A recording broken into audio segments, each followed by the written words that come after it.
दोस्तों, स्वागत है आप सभी का स्लीपी क्लासेस में। तो आज का जो आपका प्रीमिक्स रहेगा ज्योग्राफी से रिलेटेड है। 5 क्वेश्चन डिस्कस करेंगे एंड लास्ट वीक भी हमने क्लाइमेटोलॉजी से रिलेटेड कुछ क्वेश्चन डिस्कस किए थे, बट क्लाइमेटोलॉजी आपका काफ़ी वास्ट थीम है, तो हम 5 और क्वेश्चन आज क्लाइमेटोलॉजी से ही डिस्कस करेंगे। ठीक है जी, तो शुरुआत करते हैं आज के प्रीमिक्स की पहले क्वेश्चन के साथ। तो पहले क्वेश्चन में बात हो रही है पोलर वॉर्टेक्स के बारे में। एक अपर एटमॉस्फेरिक फिनोमिनन है जो कि आपका एयर सर्कुलेशन से रिलेटेड है। ठीक है जी, तो बेसिकली अब आपको यहाँ पर कुछ स्टेटमेंट्स दी गई हैं, आपको बतानी है कौन कौन सी करेक्ट है with respect to polar vortex. तो 3 स्टेटमेंट्स हैं, 4 कोड्स आपको नीचे दिए गए हैं। पहली स्टेटमेंट देख लेते हैं। कह रहे हैं कि जो आपका पोलर वॉर्टेक्स है आपका सिर्फ एंटार्क्टिक रीजन में ही पाया जाता है। सेकंड में कह रहे हैं पोलर वॉर्टेक्स के बारे में कि फैसिलिटेट करता है ओजोन डिप्लेशन को because of the extremely low temperature in lower atmosphere. ठीक है जी, उसके अलावा कह रहे हैं यहाँ पर थर्ड स्टेटमेंट में कि it is stronger during winter season and weaker during summer season. तो यहाँ पर अब आपको 3 स्टेटमेंट्स दी गई हैं, बताना है इनमें से कौन कौन से करेक्ट हैं with reference to polar vortex. थोड़ा सोचिए, करेक्ट ऑप्शन यहाँ पर मार्क कीजिए, फिर डिस्कस करते हैं इस क्वेश्चन को। तो यहां पर आपकी सेकंड और थर्ड स्टेटमेंट करेक्ट है। ये सिर्फ आपके अंटार्कटिक रीजन पे कॉन्सेंट्रेटेड नहीं है, सिर्फ वहीं पर पाया नहीं जाता, ये आपके दोनों ही पोल्स पर ये फिनोमिना आपका देखा जाता है। ठीक है जी, तो डिस्कस कर लेते हैं इस क्वेश्चन को। तो बेसिकली ये जो आपका पोलर वॉर्टेक्स है, एक हम कह सकते हैं एक बहुत बड़ा रीजन है ऑफ कोल्ड रोटेटिंग एयर। ठीक है जी, जो कि आपके दोनों ही जो पोलर रीजन्स हैं अर्थ के वहां पर एनसर्कल करते हैं, जैसे कि आप यहाँ पर इमेज में भी देख सकते हैं। ठीक है जी, तो इसमें आपकी 2 तरीके के यहाँ पर हम इन्हें डिवाइड कर सकते हैं, कैटेगराइज कर सकते हैं इस फिनोमिना को। एक है आपका स्ट्रेटोस्फेरिक पोलर वॉर्टेक्स और दूसरा है आपका ट्रोपोस्फेरिक। अब दोनों में किस तरीके से फर्क है कि उनकी जो डायरेक्शन तो सेम है, साइज का फर्क है, जो एरिया वो कवर कर रहे हैं उसका डिफरेंस है। तो वही चीजें आपको पता होनी जरूरी भी हैं कि बेसिक से अगर हम बात करें कैरेक्टरिस्टिक्स के बारे में, जो आपको स्ट्रेटोस्फेरिक और ट्रोपोस्फेरिक पोलर वॉर्टिसेस हैं, कि दोनों ही आपकी पहली बात तो सेम डायरेक्शन में रोटेट करते हैं जैसे कि अर्थ की स्पिनिंग रहती है, बट जो उनके साइजेस, स्ट्रक्चर, सीजनल साइकिल्स और किस तरीके से वो इंपैक्ट करते हैं वेदर को, वो चीजें आपकी थोड़ी डिफरेंट है। ठीक है जी, जैसे कि स्ट्रेटोस्फेरिक पोलर वॉर्टेक्स के बारे में बात कर लें कि आपका स्ट्रॉन्गेस्ट माना जाता है विंटर के दौरान, ऑटम के दौरान फॉर्म होता है।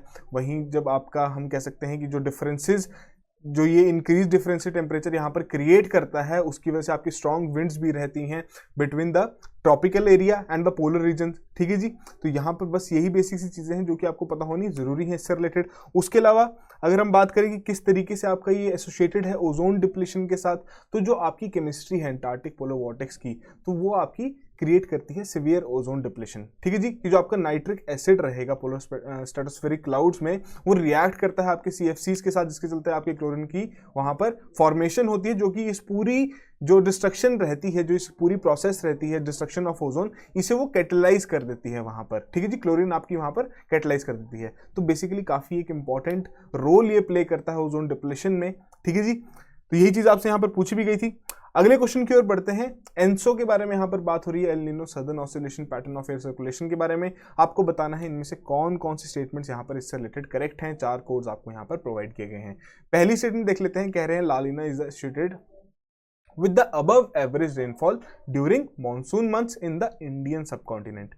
ठीक है जी, उसके अलावा सेकंड में कह रहे हैं कि जो आपकी स्ट्रॉन्ग लानिना है उसकी वजह से एक्सट्रीमली कोल्ड विंटर भी विटनेस करने को रहता है in the northern hemisphere including India. तो यहाँ पर अब आपको 2 स्टेटमेंट्स दी गई हैं, थोड़ा सोचिए इसके बारे में। करेक्ट ऑप्शन यहाँ पर मार्क कीजिए, 4 कोड्स आपको दिए गए हैं, सिंपल सा क्वेश्चन है। तो फिर हम डिस्कस करते हैं फिर इस क्वेश्चन को। तो यहाँ पर आपकी दोनों ही स्टेटमेंट्स लानिना से रिलेटेड बिल्कुल करेक्टली यहाँ पर बताई गई हैं।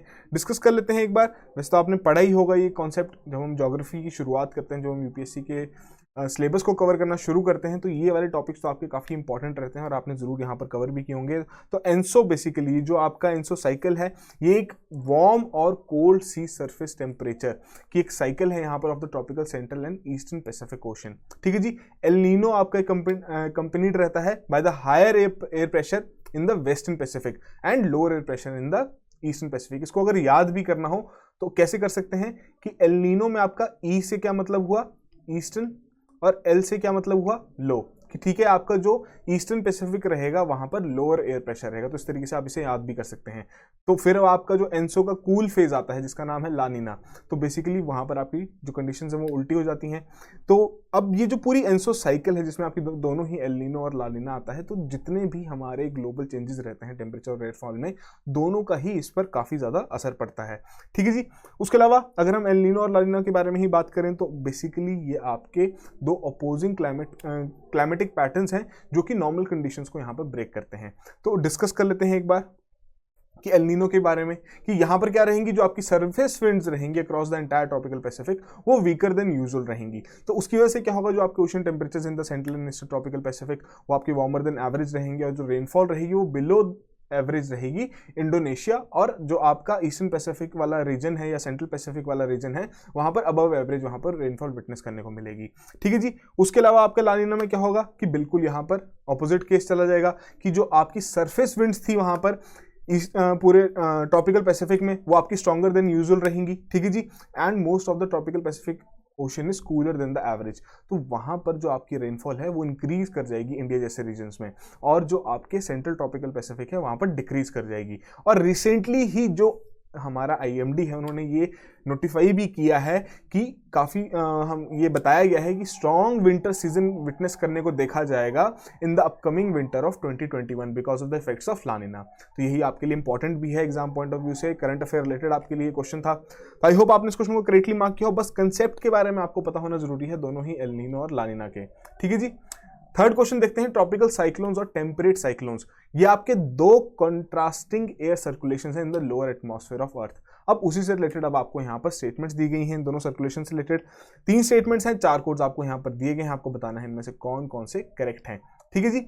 तो पहले में देख लेते हैं, पहले में क्या कह रहे हैं कि both the cyclones are of thermal origin. Second में कह रहे हैं कि both of them can occur on sea surface as well as land surface. और थर्ड में कह रहे हैं कि जो आपके ट्रॉपिकल साइक्लोन्स रहेंगे उनका लो प्रेशर रहता है एट द सेंटर, वेयर जो आपके टेम्परेट साइक्लोन्स है उनका हाई प्रेशर रहता है एट द सेंटर। तो यहाँ पर आपको 3 स्टेटमेंट्स दी गई हैं दोनों साइक्लोन से रिलेटेड, थोड़ा सोचिए, करेक्ट ऑप्शन यहाँ पर मार्क कीजिए, फिर डिस्कस करते हैं इस क्वेश्चन को।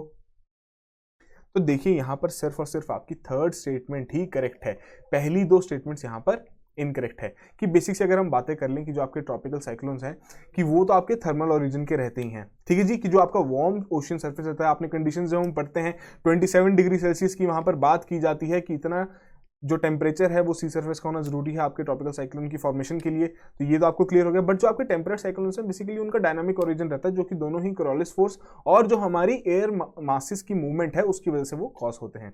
ठीक है जी। तो यहाँ पर आपको ट्रॉपिकल साइक्लोन के बारे में बताया था कि वो आपके सी सरफेस के ऊपर ओरिजिनेट होते हैं, बट जो आपके टेम्परेट साइक्लोन्स हैं वो आपके सी या as well as land surface दोनों पर ही ओरिजिनेट होते हैं, इसलिए आपकी वहां पर सेकंड स्टेटमेंट इनकरेक्ट थी। ठीक है जी। ट्रॉपिकल साइक्लोन्स के बारे में अगर हम डिस्कस करें, काफी बार वैसे कवर कर चुके हैं, बट एक बार अगर हम बात कर लेंगे, जो आपके ट्रॉपिकल साइक्लोन्स हैं रैपिडली रोटेटिंग स्टॉर्म सिस्टम है जो कि कैटेगराइज किया जाता है with the low pressure centre, जो कि आपसे थर्ड स्टेटमेंट में पूछा गया था। ठीक है जी। उसके अलावा जो फैक्टर्स रहते हैं जो कि आपकी इस तरीके के साइक्लोन जो ट्रॉपिकल साइक्लोन उनकी फॉर्मेशन में हेल्प करते हैं, जो कि इंपॉर्टेंट भी रहते हैं एग्जाम पॉइंट ऑफ व्यू से। क्वेश्चन किसी भी तरीके से पूछा जा सकता है कि आपको फैक्टर्स ही दे दी जाए, बताइए इनमें से कौन कौन से करेक्ट हैं। तो यहाँ पर कुछ चीजें हैं, जैसे कि आपको 27 डिग्री सेल्सियस की जो हमने बात की कि सी सरफेस का टेम्परेचर इतना होना जरूरी है, फिर आपकी converging winds near the ocean surface, और जो आपका वहां पर जितनी भी एयर राइज करेगी जिसकी वजह से आपके स्टॉर्म क्लाउड्स की फॉर्मेशन शुरू हो जाएगी। ठीक है जी। फिर वहाँ पर आईटीसीजी का भी रोल रहता है। तो यही सब चीज़ें हैं जो कि आपके लिए इंपॉर्टेंट है कि क्या उन कौन से फैक्टर हैं जो कि इन्फ्लुएंस करते हैं आपके साइक्लोन्स को। उसके बाद आपके अगर हम बात करें टेम्परेट साइक्लोन्स के बारे में, तो उनके बारे में भी कुछ इन्फॉर्मेशन आपको यहाँ पर प्रोवाइड कर दी गई है। जैसे कि एक्स्ट्राट्रॉपिकल जो साइक्लोन्स हैं उन्हें हम mid latitude depression, temperate cyclones और फ्रंटल डिप्रेशन के नाम से भी जानते हैं। तो पहला फैक्ट तो आपके लिए यहाँ पर ये हो गया। ठीक है जी। तो ये आपके एक्टिव रहते हैं कौन से रीजन में, मिड लैटिट्यूडनल रीजन में, दोनों ही हेमिस्फीयर्स में। They move from west to east and more pronounced in the winter season, की उस दौरान आपके ज्यादातर यहाँ पर पाए जाते हैं। तो यही सिंपल चीजें हैं जो कि आपको इन दोनों साइक्लोन से रिलेटेड पता होनी जरूरी है। तो आई होप आपने इस क्वेश्चन को करेक्टली मार्क किया हो। अगले क्वेश्चन की ओर बढ़ते हैं जहां पर बात हो रही है एमॉक के बारे में, अटलांटिक मेरिडियनल ओवरटर्निंग सर्कुलेशन। ठीक है जी। दी गई है यहाँ पर आपको 2 स्टेटमेंट्स, आपको बताना है इनमें से कौन कौन सी यहाँ पर करेक्ट हैं। 4 कोड्स आपको यहाँ पर प्रोवाइड किए गए हैं। पहली स्टेटमेंट में कह रहे हैं कि बेसिकली ये आपका सरफेस ओशन करंट है in the Atlantic ocean, transferring great amount of heat from tropics to the northern hemisphere. ठीक है जी। सेकंड में कह रहे हैं ये आपका स्पेसिफाई करता है harshness of winter in the western European region. तो यहाँ पर 2 स्टेटमेंट्स दी गई हैं, बताइए इनमें से कौन कौन सी करेक्ट है मॉक से रिलेटेड, फिर डिस्कस करते हैं इस क्वेश्चन को। तो देखिए यहाँ पर आपकी सिर्फ और सिर्फ सेकंड स्टेटमेंट ही करेक्ट है। पहली में जो बात हो रही है कि सिर्फ आपकी यहाँ लिखा गया है सरफेस ओशन करंट, तो जी नहीं, आपके सिर्फ सरफेस ओशन करंट नहीं, यहाँ पर आपके डीप ओशन करंट्स भी रहते हैं इस सर्कुलेशन में। डिस्कस कर लेते हैं कि जो ये आपकी एमॉक सर्कुलेशन है, एटलांटिक मेरिडियनल ओवरटर्निंग सर्कुलेशन, तो ये आपकी zonally integrated component of the surface and the deep currents in the Atlantic Ocean किस तरीके से रहते हैं, इस इमेज के द्वारा आपको यहाँ पर थोड़ी बहुत चीजें क्लियर होंगी कि यहाँ पर जो ऑरेंज कलर से जो शेडेड ये आपकी करंट दिखाई गई है, तो बेसिकली ये रहेगी आपकी जो हम कह सकते हैं सरफेस करंट्स हैं, आपके वार्म करंट्स हैं। उसके अलावा जो आपके ब्लू कलर से यहाँ पर दिखाए गए हैं, ठीक है जी, तो ये जो ब्लू कलर से यहाँ पर दिखाए गए हैं ये आपके डीप करंट्स है यहाँ पर, ठीक है, जो आपके नॉर्दर्न अटलांटिक से आपका सदर्न रीजन की ओर ट्रैवल कर रहा है। तो यहाँ पर इस फिनोमिना की वजह से ही जो आपकी एमॉक सर्कुलेशन है वो जो यहाँ पर दिखाई गई है, तो ये काफ़ी ज़्यादा इंपॉर्टेंट रहती है किस तरीके से कि जो आपकी हीट है, ठीक है, जो हमारे प्लैनेट, जो हमारे अर्थ की हीट है उसे यहाँ पर रीडिस्ट्रीब्यूट करने में सबसे ज़्यादा हेल्प करती है। उसके अलावा ऐसी एक अकेली सर्कुलेशन जो कि आपके एंटायर ग्लोब को यहाँ पर कवर करती है, और उसी के चलते जो आपको सेकंड स्टेटमेंट में कहा गया था कि जो आपका वेस्टर्न यूरोपियन का जो क्लाइमेट है उसे लेस हार्श यहाँ पर बनाने की कोशिश करती है, तो वो भी आपके उसी फिनोमिना की वजह से कि वहाँ पर जो हीट वहाँ पर ट्रांसफर की जाती है, जो डिस्ट्रीब्यूशन की जाती है heat of energy around the earth.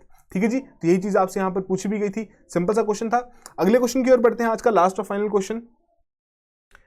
तो यहाँ पर आपको दो स्टेटमेंट दी गई हैं, बताना है इनमें से कौन कौन से इनकरेक्ट हैं। चार कोड्स आपको यहाँ पर प्रोवाइड किए गए हैं। पहले में कह रहे हैं ऑरोग्राफिक प्रेसिपिटेशन के बारे में, शावरी है with the large rain drops falling fast and furiously but only for the short duration. और सेकंड में कन्वेक्शनल रेनफॉल के बारे में कह रहे हैं कि आपकी किसी भी लैटिट्यूड पर सकती है in any season provided there is a barrier with the which forces moist air to rise. यहाँ पर आपको दो स्टेटमेंट दी गई हैं कन्वेक्शनल और ओरोग्राफिक प्रेसिपिटेशन से रिलेटेड। थोड़ा सोचिए, करेक्ट ऑप्शन यहाँ पर मार्क कीजिए, फिर डिस्कस करते हैं इस क्वेश्चन को। इनकरेक्ट स्टेटमेंट आपसे यहां पर पूछी गई थी, तो दोनों की दोनों स्टेटमेंट्स आपकी यहां पर इनकरेक्ट हैं। ठीक है जी, डिस्कस कर लेते हैं। पढ़ा ही होगा वैसे तो आपने, कन्वेक्शनल जो आपकी रेनफॉल रहती है, बेसिकली जो इसमें फंडा क्या है कि जो आपकी एयर है ऑन बीइंग हीटेड वो आपकी लाइट बन जाती है, राइज अप करती है कन्वेक्शन करंट के थ्रू। ठीक है जी, जैसे वो राइज करती जाती है वो एक्सपैंड कर देती है, हीट लूज करती जाती है, subsequently condensation takes place and the जो आपके क्यूमुलस क्लाउड्स हैं उनकी फॉर्मेशन वहां पर हो जाती है। ठीक है जी, तो ये आपकी हैवी नेचर की रहती है but only for the short duration, और हाईली लोकलाइज्ड है कि कुछ ही रीजन में आपकी ये देखी जाती है इस तरीके की। कि जैसे कि अगर हम बात करें कौन से रीजन से जहां पर ज्यादातर देखी जाती है, तो आपको सबसे ज्यादा कॉमन पाई जाती है कौन से, इक्वेटोरियल डोल्ड्रम्स में इन द कॉन्गो बेसिन और जो आपका अमेजॉन बेसिन है। ठीक है जी, उसके अलावा जो आपसे ओरोग्राफिक रेनफॉल के बारे में बात की गई थी, तो बेसिकली उसे अगर हम समझना है तो इस तरीके से ही समझते हैं कि यहाँ पर क्या होगा कि आपकी जो मॉइस्ट एयर है वो राइज करती जाएगी। ठीक है जी, जिस तरीके से आपके वो ऊपर बढ़ती जाएगी क्लाउड्स की फॉर्मेशन होगी, और पर्टिकुलरली जो ये वाली रीजन रहेगी, ठीक है जी, यहाँ पर ही आपकी रेनफॉल विटनेस करने को मिलेगी। जो ये आपका एक पूरा रीजन रहेगा यहाँ पर, ये आपका रेन शेडो रीजन कहलाएगा कि यहाँ पर किसी प्रकार की रेनफॉल नहीं देखी जाएगी। ठीक है जी, तो यही दो चीजें आपसे यहाँ पर पूछी गई थी, सिंपल से क्वेश्चन थे। तो आज के जो 5 क्वेश्चंस हैं कंसेप्चुअल बेस्ड रहे हैं, तो थोड़ा अगर आपको थोड़ी दिक्कत आई है इन क्वेश्चंस को अटेम्प्ट करने में, तो आपको ज़रूरी है अपने कंसेप्ट्स को यहाँ पर क्लियर करना। ठीक है जी, उसके लिए हमारी काफ़ी यूट्यूब पे प्लेलिस्ट हैं जो कि अवेलेबल हैं आपके कंसेप्ट्स क्लियर करने के लिए। 2 मिनट सीरीज हैं जिसमें इस तरीके के कॉन्सेप्ट्स आपके डिस्कस किए जा चुके हैं, आप जाके सर्च कर सकते हैं। ठीक है जी, तो जो भी आपका स्कोर रहा है कमेंट बॉक्स में जरूर मेंशन कीजिए, और इसी तरीके से रेगुलरली इस इनिशिएटिव को फॉलो करते रहिए, जहाँ पर हम दिन के 5 क्वेश्चन डिस्कस करते हैं जो कि आपके एग्जाम पॉइंट ऑफ व्यू से काफ़ी ज़्यादा इंपॉर्टेंट है, और जो 2022 का हमने टारगेट रखा है वो भी हम यहाँ पर डेफिनेटली अचीव करेंगे। That will be all the very best, have a good night.